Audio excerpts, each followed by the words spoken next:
spaliai vat tokie variantai. Taip.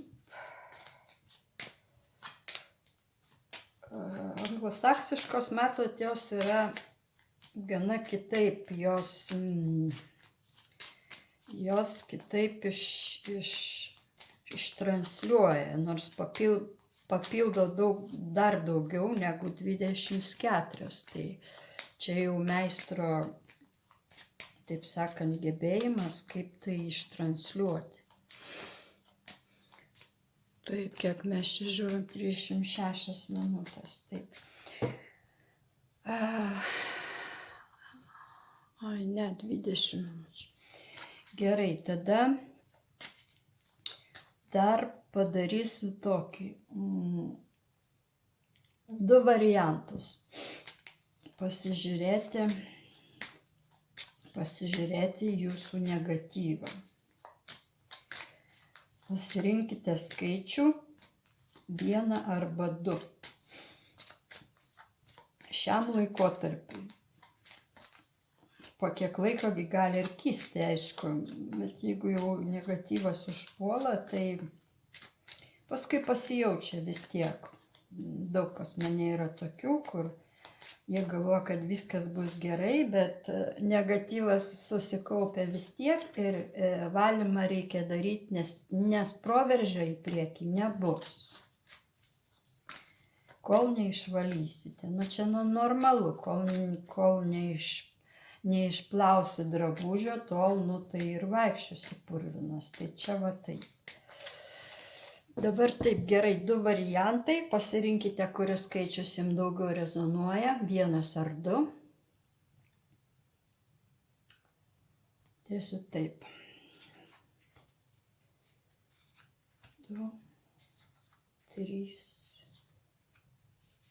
4, 5 dėsiu. Čia bus pirmas variantas. Paskui aš sudėsiu atskirai taip. Gal čia geriau matysis.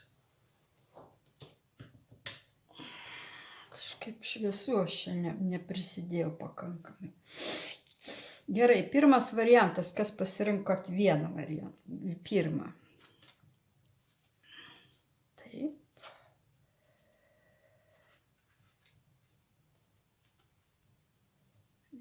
Viena anglosaksiškas runas.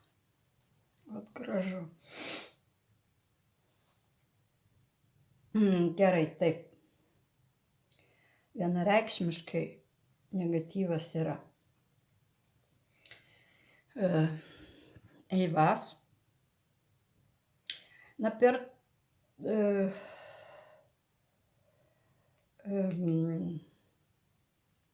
Pleort rūna, tai čia yra, jin pati jau nusako, kad reikia išdeginti negatyvą.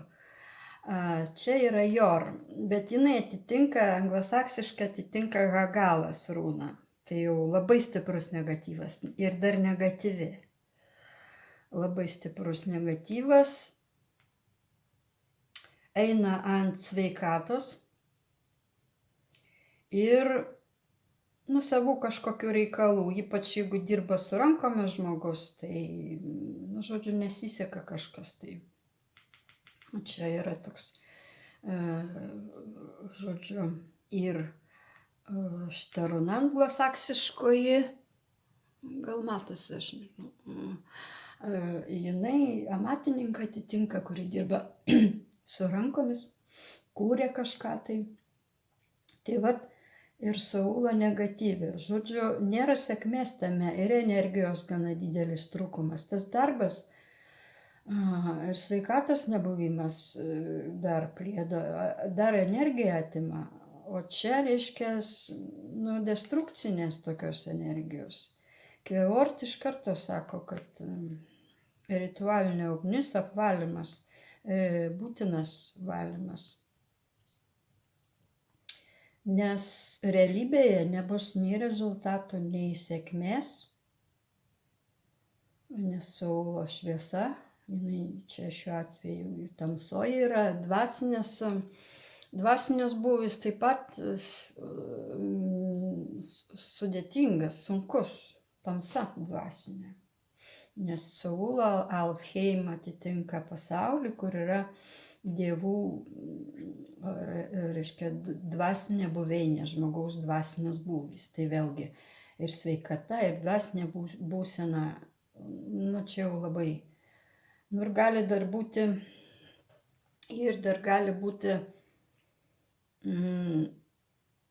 tiesiog per tą nesisekimą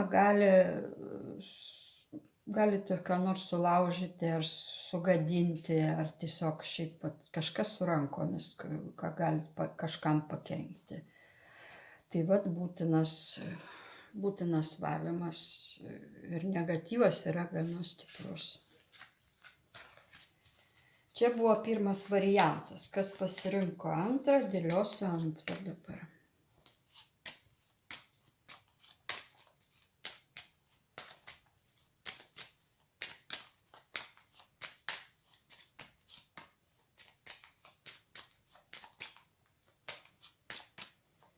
Turiu įvairiausių variantų ir orakulų ir taip toliau, bet tiesiog sudėtingas. Galima ir su orakulais, bet orakulai yra daugiau žmogaus dvasiniam būsenai, jo dvasiniai kelioniai, na, aš sakyčiau, astraliniam lygiai. Neliečia jie labai orakulai toli, tiesiog jie kaip dūmas, sakyčiau, va taip. Bet aišku, labai įdomu pasidėlioti, ką protėviai sako, ką reiks pabandyti šiandien. Gerai, tai va štai. Antras variantas, kas pasirinko. Viena runa, antra runa, trečia runa, ketvirta runa, penkta runa. Na ir ką dabar žiūrim, ar čia mes visus galime matyti. Tai čia jau paskartoju.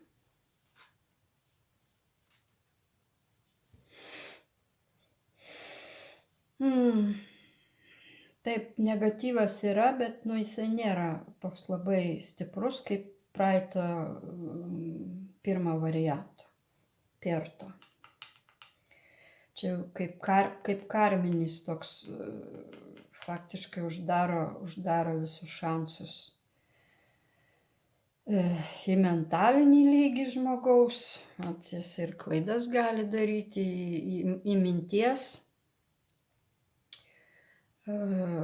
Neleidžia džiaugsmui pasireikšti, energijos nėra, sėkmės nėra reikaluose ir vėlgi manas negatyvi, sakau, savirealizacija, savęs kažkaip nežinau, na kaip yra, na savyje bloga, ne tai kažkaip ne, kad fizinės sveikatos blogumas, bet tarsi savyje pasimetimas, chaosas kažkoks, trūksta energijos, šviesos, nėra, nežinai kur kas.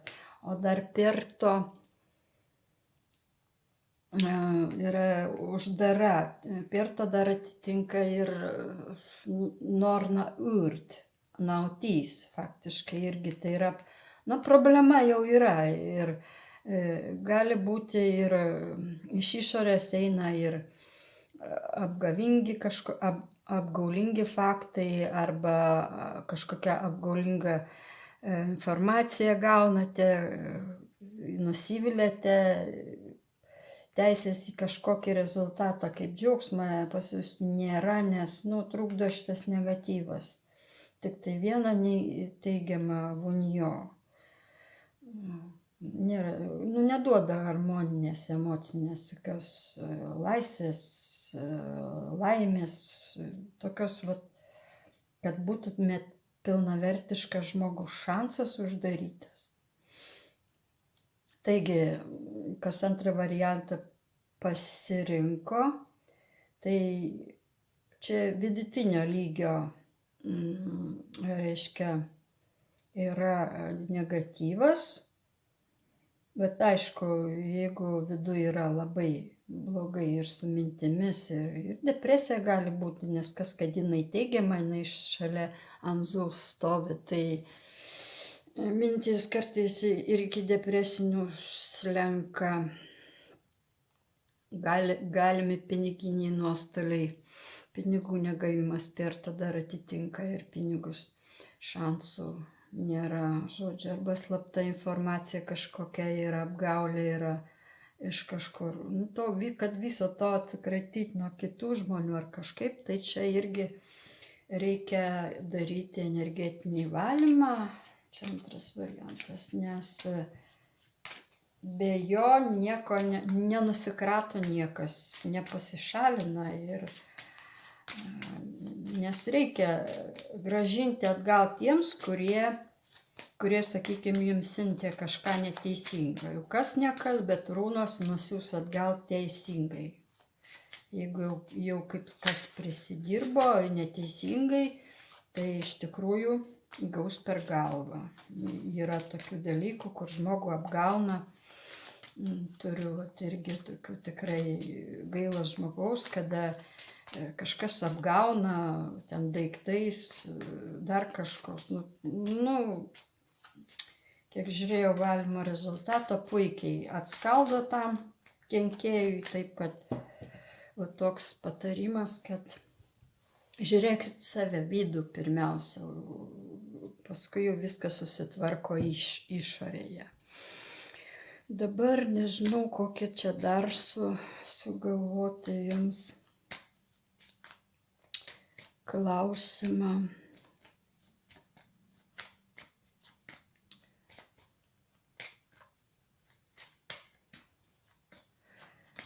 Gerai, tada pasižiūrėkim. Aš kur dėlioju pirmam variante, o iš kur tas negatyvas eina pirmam variante. Atsiminkit, kurie buvo ten iš kur tas negatyvas eina.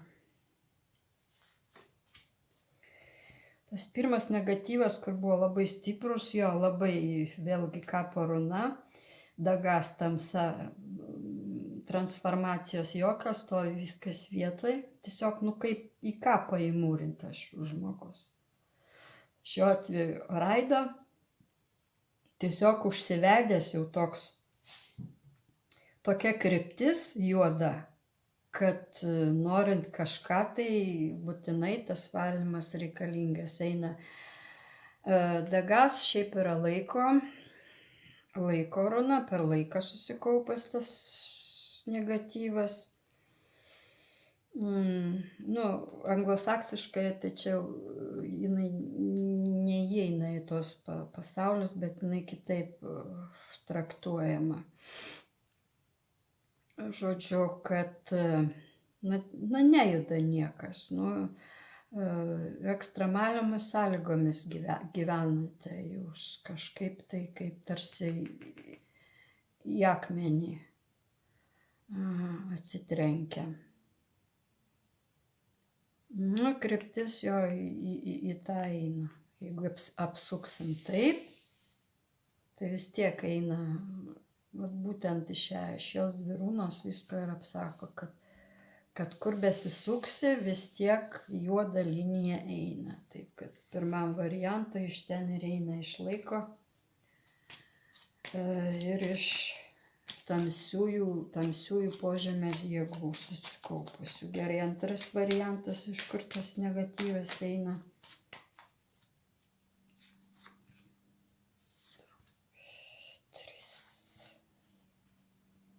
Iš kur ten ėjo, tą patį rodo.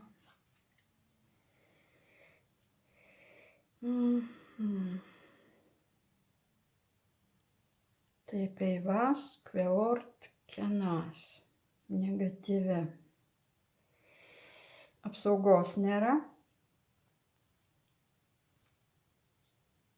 Nežinau, apsauga galbūt sudeginta, nes čia ugnis.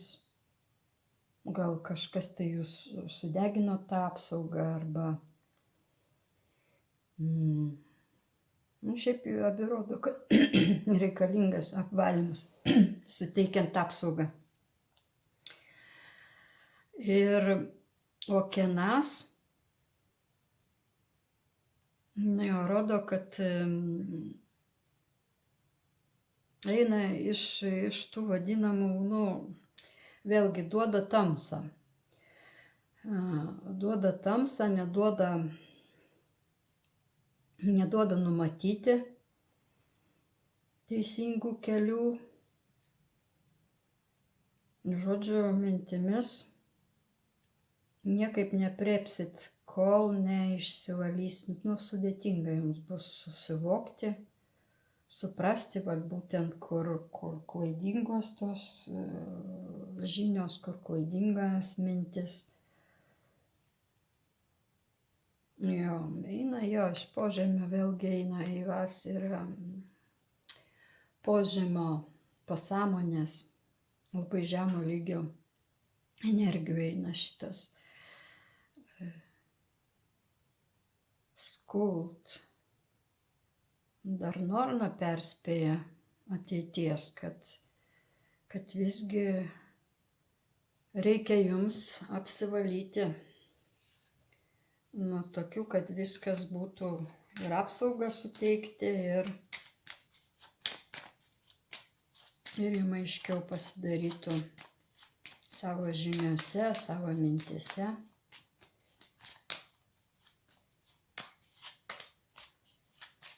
Gerai, dabar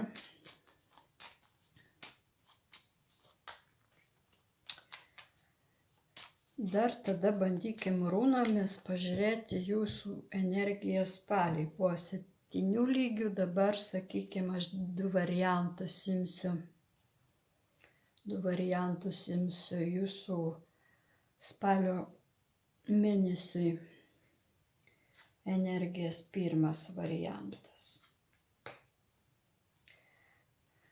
Toliau nedėlioju, kadangi čia netaro, čia reikia atgal gražinti ir dėti iš naujo, nes jos kitaip nerodo, kitaip netiesą parodys, nes jas reikia sugrąžinti vėl į vietą. Taigi pirmas variantas spalio energijos jums.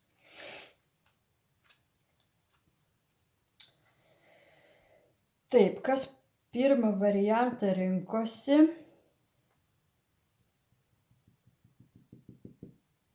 ir turėjo didelį negatyvą. Negatyvas eina iš laiko. Jis Verdandį dabar stabdo jums. Stabdo bioenergijas gerasias, gerą emocinę būseną. Augimo nėra. Jinai užšaldo, jinai sustabdo jums. Jums turėtų būti kaip tik augimas, judėjimas, aktyvus veiksmas, susitarimai, prekyba, viskas čia turėtų suktis, bet Verdandį, reiškia, Norna jums sustabdo. Sustabdo, susimąstyk. Susimąstyk. Tai šitie dalykai kažkaip bus jums užstabdyti spalio mėnesiui. Aktyvių veiksmų nebus. Toks dalykas. Augimo, atsinaujinimo nebus.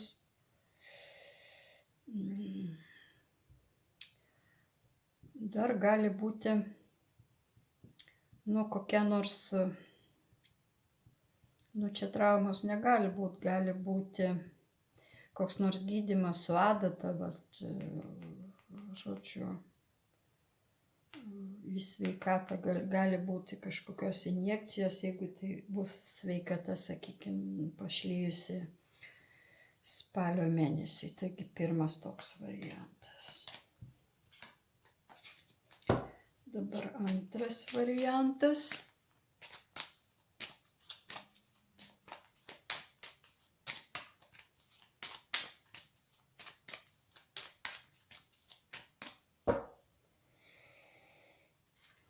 Variantas spalio mėnesio energijos jums. Kas antrą pasirinkot? Kas čia vis tos pačios krenta?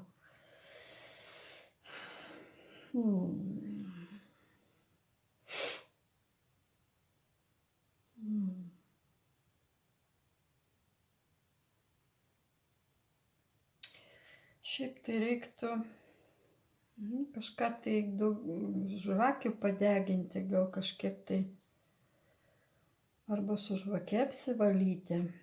Nu, vėlgi, supratimo, mažai supratimo, kažkokia supainiota situacija, kurioje jūs nesusigaudysit.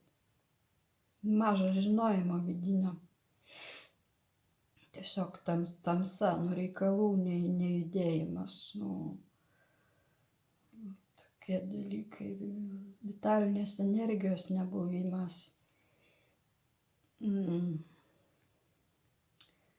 Berkana.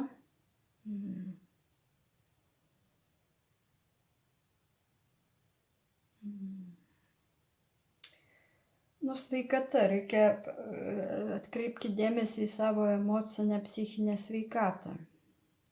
Nors berkana teigiama,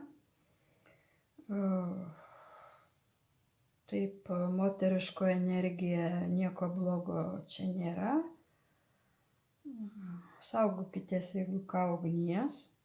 Jeigu taip yra, jeigu su perspėjimais, čia ugnis irgi. Tai arba tada, jeigu apsivalytai, tada kaip tik naudokit ugnį.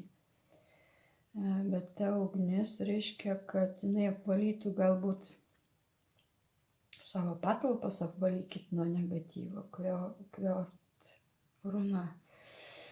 Nu, tokia, sakykime, emocinė būsena normal, tik tai va tas supratimas, dvasinė būsena tamsa tokia va irgi tarp to ir to.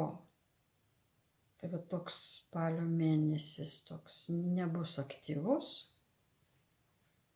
nes nesimato jums, jūs nenumatot, kas toliau gali būti į priekį. Bent jau spalio mėnesį. Tai va taip. Na, šiandieną gal ir užteks. Kitam kartui ką nors sugalvosiu. Pamokų aš nesiruošiu dėstyti, kadangi tiesiog labai daug energijos ir su runomis ne kiekvienas gali tas pamokas, kaip jau seniau aiškinau, suprasti, priimti arba susigaudyti. Čia jau tik tai tas, kas labai norės, jisai pats ieškosis. Jeigu kas, klauskite. O aš šiam kartui dėkoju runoms, dėkoju Nornams, štai iš jums dovanos, dėkoju Nornams, Odinui ir iki kito.